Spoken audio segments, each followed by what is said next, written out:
we shall now hear The Mezzotint by M.R. James. Some time ago, I believe I had the pleasure of telling you the story of an adventure which happened to a friend of mine by the name of Mezzotint during his pursuit of objects of art for the museum at Cambridge.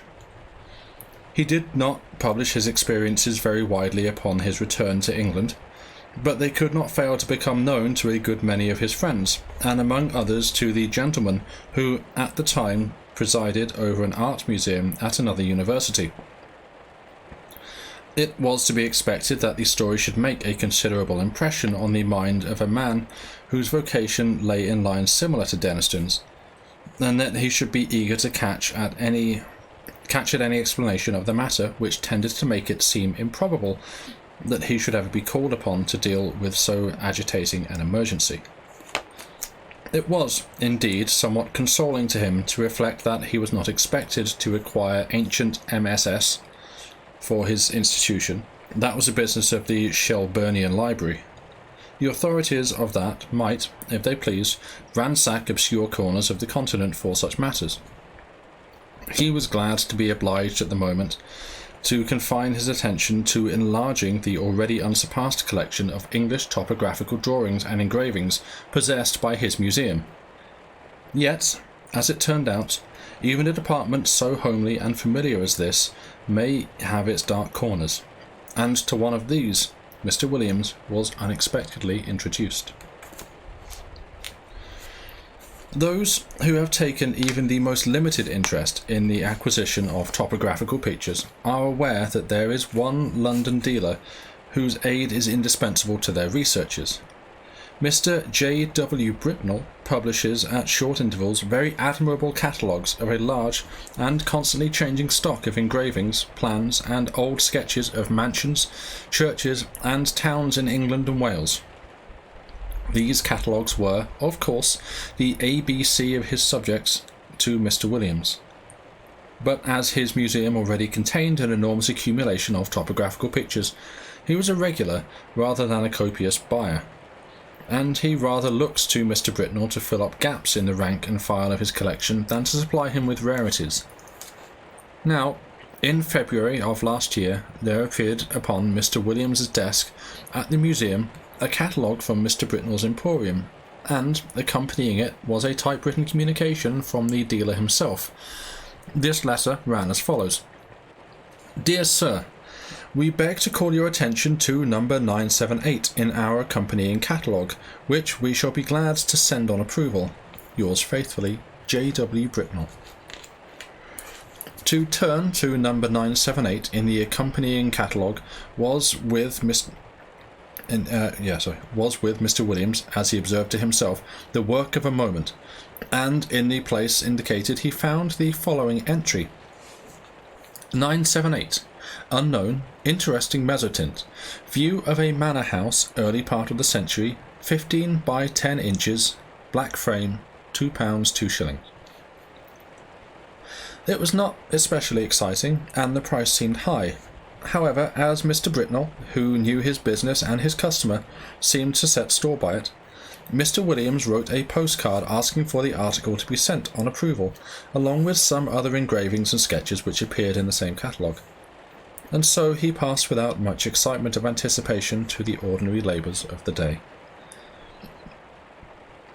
A parcel of any kind always arrives a day later than you expect it, and that of Mr. Britnell proved, as I believe the right phrase goes, no exception to the rule.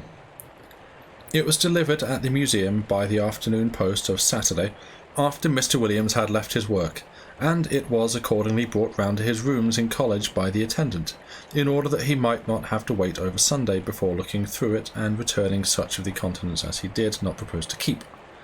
And here he found it when he came into tea with a friend. The only item with which I am concerned was a rather large black-framed mezzotint, of which I have already quoted the short description given in Mr. Britnell's catalogue. Some more details of it will have to be given, though I cannot hope to put before you the look of the picture as clearly as it is present to my own eye.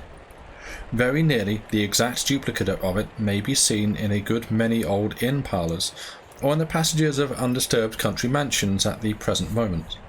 It was a rather indifferent mezzotint, and an indifferent mezzotint is, perhaps, the worst form of engraving known. It presented a full-face view of a not very large manor house of the last century, with 3 rows of plain sashed windows with rusticated masonry about them, a parapet with balls or vases at the angles, and a small portico in the centre. On either side were trees, and in front was a considerable expanse of lawn. The legend AWF Sculpsit was engraved on the narrow margin, and there was no further inscription. The whole thing gave the impression that it was the work of an amateur. What in the world Mr. Britnell could mean by fixing the price of £2 2s to such an object was more than Mr. Williams could imagine. He turned it over with a good deal of contempt. Upon the back was a paper label, the left-hand half of which had been torn off. All that remained were the ends of 2 lines of writing. The first had the letters Ingley Hall, the second Sex. It would perhaps be just worthwhile to identify the place represented, which he could easily do with the help of a gazetteer, and then he would send it back to Mr. Britnell with some remarks reflecting upon the judgment of the gentleman. He lighted the candles, for it was now dark, made the tea, and supplied the friend with whom he had been playing golf, for I believe the authorities of the universities I write of indulge in that pursuit by way of relaxation. And tea was taken to the accompaniment of a discussion which golfing persons can imagine for themselves, but which the conscientious writer has no right to inflict upon any non-golfing persons. The conclusion arrived at was that certain strokes might have been better, and that in certain emergencies neither player had experienced the amount of luck which a human being has a right to expect. It was now that the friend, let us call him Professor Binks, took up the framed engraving and said, "What's this place, Williams?" "Just what I'm going to try to find out," said Williams, going to the shelf for a gazetteer. "Look at the back. Somethingly Hall, either in Sussex or Essex. Half the name's gone, you see. You don't happen to know it, I suppose?" "It's from that man Britnell, I suppose, isn't it?" said Binks. "Is it for the museum?" "Well, I think I should buy it if the price was 5 shillings," said Williams, "but for some unearthly reason he wants 2 guineas for it. I can't conceive why. It's a wretched engraving, and there aren't even any figures to give it life." "It's not worth 2 guineas, I should think," said Binks, "but I don't think it's so badly done. The moonlight seems rather good to me, and I should have thought there were figures, or at least a figure just on the edge in front." "Let's look," said Williams. "Well, it's true the light is rather cleverly given. Where's your figure? Oh, yeah, just the head in the very front of the picture." And indeed there was, hardly more than a black blot on the extreme edge of the engraving. The head of a man or woman, a good deal muffled up, the back turned to the spectator and looking towards the house. Williams had not noticed it before. "Still," he said, "though it's a cleverer thing than I thought, I can't spend 2 guineas of museum money on a picture of a place I don't know."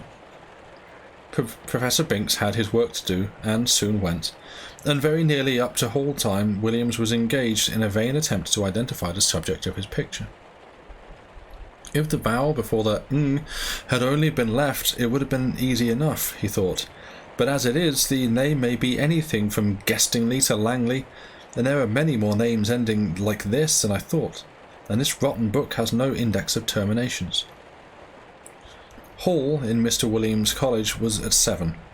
It need not be dwelt upon, the less so as he met there colleagues who had been playing golf during the afternoon, and words with which we have no concern were freely bandied across the table, merely golfing words, I would hasten to explain. I suppose an hour or more to have been spent in what is called the common room after dinner. Later in the evening some few retired to William's room, and I have little doubt that whist was played and tobacco smoked. During a lull in these operations, Williams picked up the mezzotint from the table without looking at it, and handed it to a person mildly interested in art, telling him where it had come from and the other particulars which we already knew. The gentleman took it carelessly, looked at it, then said in a tone of some interest, "It's really a very good piece of work, Williams. It has quite a feeling of the romantic period. The light is admirably managed. It seems to me, and the figure, though it's rather too grotesque, is somehow very impressive." "Yes, isn't it?" said Williams, who was just then busy giving whisky and soda to others of the company, and was unable to come across the room to look at the view again. It was by this time rather late in the evening, and the visitors were on the move. After they went, Williams was obliged to write a letter or two and clear up some odd bits of work. At last, some time past midnight, he was disposed to turn in, and he put out his lamp after lighting his bedroom candle. The picture lay face upwards on the table where the last man who looked at it had put it, and it caught his eye as he turned the lamp down. What he saw made him very nearly drop the candle on the floor, and he declares now that if he had been left in the dark at that moment, he would have had a fit. But as that did not happen, he was able to put down the light on the table and take a good look at the picture. It was indubitable, rankly impossible, no doubt, but absolutely certain. In the middle of the lawn in front of the unknown house there was a figure where no figure had been at 5 o'clock that afternoon. It was crawling on all fours towards the house, and it was muffled in a strange black garment with a white cross on the back. I do not know what is the ideal course to pursue in a situation of this kind. I can only tell you what Mr. Williams did. He took the picture by one corner and carried it across the passage to a second set of rooms which he possessed. There he locked it up in a drawer, sported the doors of both sets of rooms, and retired to bed. But first he wrote out and signed an account of the extraordinary change which the picture had undergone, since it had come into his possession. 1 second, I'm just taking a tea bag out. There we go. Sleep visited him rather late, but it was consoling to reflect that the behaviour of the picture did not depend upon his own unsupported testimony. Evidently, the man who had looked at it the night before had seen something of the same kind as he had, otherwise he might have been tempted to think that something gravely wrong was happening either to his eyes or his mind. This possibility being fortunately precluded, two matters awaited him on the morrow. He must take stock of the picture very carefully, and call in a witness for the purpose, and he must make a determined effort to ascertain what house it was that was represented. He would, therefore, ask his neighbour Nisbet to breakfast with him, and he would subsequently spend a morning over the gazetteer. Nisbet was disengaged, and arrived about 9:30. His host was not quite dressed, and, I am sorry to say, even at this late hour. During breakfast nothing was said about the Mezzotint by Williams, save that he had a picture on which he wished for Nisbet's opinion. But those who are familiar with university life can picture for themselves the wide and delightful range of subjects over which the conversation of two fellows of Canterbury College is likely to extend during a Sunday morning breakfast. Hardly a topic was left unchallenged, from golf to lawn tennis. Yet I am bound to say that Williams was rather distraught, for his interest naturally centred in that very strange picture which was now reposing, face downward, in the drawer in the room opposite. The morning pipe was at last lighted, and the moment had arrived to which he looked. With very considerable, almost tremulous excitement, he ran across, unlocked the drawer, and, extracting the picture still face downwards, ran back and put it into Nisbet's hand. "Now," he said, "Nisbet, I want you to tell me exactly what you see in that picture. Describe it, if you don't mind, rather minutely. I'll tell you why afterwards." "Well," said Nisbet, "I have here a view of a country house, English, I presume, by moonlight." "Moonlight? You're sure of that?" "Certainly. The moon appears to be on the wane, if you wish for details, and there are clouds in the sky." "All right, go on. I'll swear," added Williams in an aside, "there was no moon when I saw it first." "Well, there's not much more to be said," Nisbet continued. "The house has 1, 2, 3 rows of windows, 5 in each row, except at the bottom, where there's a porch instead of the middle one, and—" "But what about figures?" said Williams with marked interest. There aren't any, said Nisbet, but... What? No figure on the grass in front? Not a thing. You'll swear to that? Certainly I will, but there's just one other thing. What? Why, one of the windows on the ground floor, left of the door, is open. Is it really? My goodness, he must have got in, said Williams with great excitement, and he hurried to the back of the sofa on which Nisbet was sitting, and, catching the picture from him, verified the matter for himself. It was quite true. There was no figure, and there was the open window. Williams, after a moment of speechless surprise, went to the writing table and scribbled for a short time. Then he brought 2 papers to Nisbet, and asked him first to sign one. It was his own description of the picture, which you have just heard, and then to read the other, which was William's statement written the night before. What can it all mean? Said Nisbet. Exactly, said Williams. Well, one thing I must do, or 3 things now I think of it. I must find out from Garwood. This was his last night's visitor. What he saw, this was his last night's visitor, what he saw, and then I must get the thing photographed before it goes further, and then I must find out what this place is. I can do the photographing myself, said Nisbet, and I will, but you know it looks very much as if we were assisting at the working out of a tragedy somewhere. The question is, has it happened already, or is it going to come off? You must find out what the place is. Yes, he said, looking at the picture again. I expect you're right. He has got in, and if I don't mistake, there'll be the devil to pay in one of the rooms upstairs. I'll tell you what, said Williams. I'll take the picture across to Old Green. This was the senior fellow of the college who had been bursar for many years. Excuse me. It's quite likely he'll know it. We have property in Essex and Sussex, and he must have been over the 2 counties a lot in his time. Quite likely he will, said Nisbet, but just let me take my photograph first.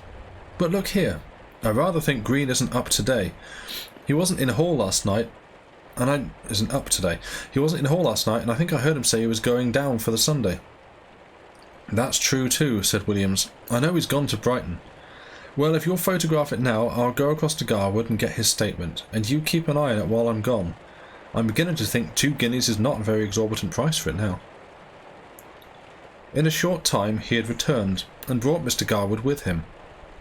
Garwood's statement was to the effect that the figure, when he had seen it, was clear of the edge of the picture, but had not got far across the lawn. He remembered a white mark on the back of its drapery, but could not have been sure it was a cross. A document to this effect was then drawn up and signed, and Nisbet proceeded to photograph the picture. Now, what do you mean to do? He said. Are you going to sit and watch it all day? Well, no, I think not, said Williams. I'd rather imagine we're meant to see the whole thing. You see, between the time I saw it last night and this morning, there was time for lots of things to happen, but the creature only got into the house. It could easily have got through its business in the time and gone to its own place again, but the fact of the window being open, I think, must mean that it's in there now. So I feel quite easy about leaving it. And besides, I have a kind of idea that it wouldn't change much, if at all, in the daytime. We might go out for a walk this afternoon and come in to tea, or wherever it gets dark. I shall leave it out on the table here and sport the door. My skip can get in, but no one else. The 3 agreed that this would be a good plan, and, further, that if they spent the afternoon together, they would be less likely to talk about the business to other people. For any rumour of such a transaction for any rumour that such a transaction as was going on would bring the whole of the Phasmatological Society about their ears. We may give them a respite until 5 o'clock. At or near that hour, the 3 were entering William's staircase. They were at first slightly annoyed to see the door of his rooms was unsported, but in a moment it was remembered that on Sunday these skips came for orders an hour or so earlier than on weekdays. However, a surprise was waiting them. The first thing they saw was the picture leaning up against a pile of books on the table, as it had been left, and the next thing was William's skip, seated on a chair opposite, gazing at it with undisguised horror. How was this? Mr. Filcher, the name is not my own invention, was a servant of considerable standing, and set the standard of etiquette to all his own college, and to several neighbouring ones, and nothing could be more alien to his practice than to be found sitting on his master's chair, or appearing to take any particular notice of his master's furniture or pictures. Indeed, he seemed to feel this himself. He started violently when the three men came into the room, and he got up with a marked effort. Then he said, "I ask your pardon, sir, for taking such a freedom as to set down." "Not at all, Robert," interposed Mr. Williams. "I was meaning to ask you some time what you thought of that picture." "Well, sir, of course I don't set up my opinion again yours, but it ain't the picture I should hang where my little girl could see it, sir."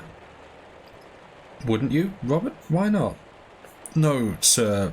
Why, the poor child, I recollect once she see the door Bible with pictures not half what that is, and we had to set up with her 3 or 4 nights afterwards, if you'll believe me. And if she was to catch a sight of this skeleton here, or whatever it is, carrying off the poor baby, she would be in a taking. You know how it is with children, how nervous they get with the little thing and all. But what I should say, it don't seem a right picture to be laying about, sir, not where anyone that's liable to be startled should come upon it. Should you be wanting anything else this evening, sir? Thank you, sir." With these words the excellent man went to continue the round of his masters, and you may be sure the gentleman whom he left lost no time in gathering round the engraving. There was the house, as before, under the waning moon and the drifting clouds. The window that had been open was shut, and the figure was once more on the lawn, but not this time crawling cautiously on hands and knees. Now it was erect and stepping swiftly with long strides towards the front of the picture. The moon was behind it, and the black drapery hung down over its face, so that only hints of that could be seen, and what was visible made the spectators profoundly thankful that they could see no more than a white, dome-like forehead and a few straggling hairs. The head was bent down, and the arms were tightly clasped over an object which could be dimly seen and identified as a child. Whether dead or living it was not possible to say. The legs of the appearance alone could be plainly discerned, and they were horribly thin. From 5 to 7, the 3 companions sat and watched the picture by turns, but it never changed. They agreed at last that it would be safe to leave it, and they would return after Hall and await further developments. When they assembled again, at the earliest possible moment, the engraving was there, but the figure was gone, and the house was quiet under the moonbeams. There was nothing for it but to spend the evening over gazetteers and guide-books. Williams was the lucky one at last, and perhaps he deserved it. At 11:30 p.m. he read from Murray's Guide to Essex the following lines: 16.5 miles, Anningley. The church has been an interesting building of Norman date, but was extensively classicized in the last century. It contains the tombs of the family of Francis, whose mansion, Anningley Hall, a solid Queen Anne house, stands immediately beyond the churchyard in a park of about 80 acres. The family is now extinct, the last heir having disappeared mysteriously in infancy in the year 1802. The father, Mr. Arthur Francis, was locally known as a talented amateur engraver in Mezzotint. After his son's disappearance, he lived in complete retirement at the Hall, and was found dead in his studio on the 3rd anniversary of the disaster, having just completed an engraving of the house, impressions of which are of considerable rarity. This looked like business, and indeed Mr. Green on his return at once identified the house as Anningley Hall. Excuse me. "Is there any kind of explanation of the figure, Green?" was the question which Williams naturally asked. "I don't know, I'm sure, Williams. What used to be said in the place when I first knew it, which was before I came up here, was just this. Old Francis was always very much down on these poaching fellows, and whenever he got a chance he used to get a man whom he suspected of it turned off the estate, and by degrees he got rid of them all but one. Squires could do a lot of things that they that they daren't think of now. Well, this man that was left was what you find pretty often in that country, the last remains of a very old family. I believe there were lords of the manor at the time. I recollect just the same thing in my own parish. What, like the man in Tess of the D'Urbervilles? Williams put in. Yes, I dare say. It's not a book I could ever read myself, but this fellow could show a row of tombs in the church there that belonged to his ancestors. And all that went to sour him. And all that went to sour him a bit. But Francis, they said, could never get at him. He always kept just on the right side of the law. Until one night the keepers found him at it in a wood right at the end of the estate. I could show you the place now. It marches with some land that used to belong to an uncle of mine. And you can imagine there was a row. And this man, Gaudy, that was a name to be sure, Gaudy, I thought I should get it, Gaudy, he was unlucky enough, poor chap, to shoot a keeper. Well, that was what Francis wanted, and grand juries, you know what they would have been then, and poor Gaudy was strung up in double quick time. And I've been shown the place he was buried in on the north side of the church. You know the way in that part of the world. Anyone that's been hanged or made away with themselves, they bury them that side. And the idea was that some friend of Gaudy's, not a relation because he had none, poor devil, he was the last of his line, kind of spes ultima gentis, must have planned to get hold of Francis' boy and put an end to his line too. I don't know. It's rather an out-of-the-way thing for an Essex poacher to think of, but, you know, I should say now it looks more as if old Gaudy had managed the job himself. I hate to think of it. I have some whiskey, Williams. The facts were communicated by Williams to Denistone, and by him to a mixed company, of which I was one, and the Sadducean professor of Ophiology another. I am sorry to say that the latter, when asked what he thought of it, only remarked, "Oh, those Bridgeford people will say anything," a sentiment which met with the reception it deserved. I have only to add that the picture is now in the Ashley Museum, that it has been treated with a view to discovering whether sympathetic ink has been used in it, but without effect, that Mr. Britnell knew nothing of it save that he was sure it was uncommon, and that, though carefully watched, it has never been known to change again. Thank you. That is The Mezzotint by M.R. James.